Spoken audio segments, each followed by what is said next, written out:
जी नाज़रीन, मां मौजूद आहियां नौदरो जे कचे वारे इलाइक़े ॻोठ बहमण जी नसरत रेलवे स्टेशन ते। मां खे नसरत रेलवे स्टेशन जे मुताबिक़ रिपोर्ट ॾींदो वञा त हीअ नसरत रेलवे स्टेशन आहे जेको मथां तव्हांखे नालो नज़र ईंदो हूंदो।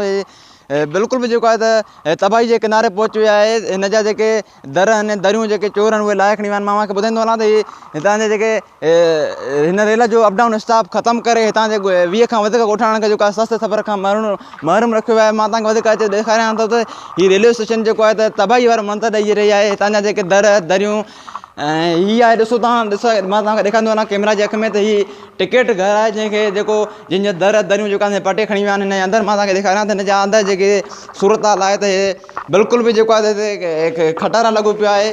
हिन जा दर दरियूं जेके आहिनि हितां जा चोर पटे खणी विया आहिनि। जॾहिं त हिन जो जेको तारनि जूं बिजलियूं आहिनि, तारां बिजलियूं जेको आहे त उहे बि चोरनि नाहिनि छॾियूं। हीअ असांजी हुकूमत जी नाअहली आहे जिन तवजो न कई त हीअ अॼु हिन तबाही वारे किनारे ते पहुची वई आहे। वधीक मां तव्हांखे ॾेखारींदो वञा त हीअ रेलवे स्टेशन जेका आहे त 1971 में क़ाइमु कई वई, जंहिं वक़्त में हितां जा ॻोठाणा जेका आहिनि त पंहिंजो रोज़गार ऐं पंहिंजो शहर बि जेको आहे त हिन रेलवे स्टेशन जे ज़रिए वेंदा हुआ, जंहिं ते खीरूं मखणूं काठियूं जेको आहे वेकिरो करे नौदरे पंहिंजे बचड़नि जो गुज़र सफ़र कंदा हुआ।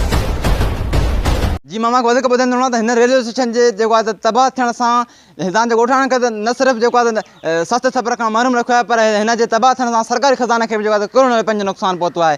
मां ॿुधाईंदो वञा त 1971 में हीअ क़ाइमु नसरत रेलवे स्टेशन शेख ज़ुल्फ़कार अली भुट्टो पंहिंजी ज़ाल जे नाले सां क़ाइमु कई, जेका अॼु हीअ मुअण जे दड़े जे खंडरनि वारो मंज़र ॾेई रही आहे। पर अफ़सोस पाकिस्तान पीपल्स पार्टी जे 10 साल वारे दौर हुकूमत में बि काई संजीदगी न ॾेखारी। जी।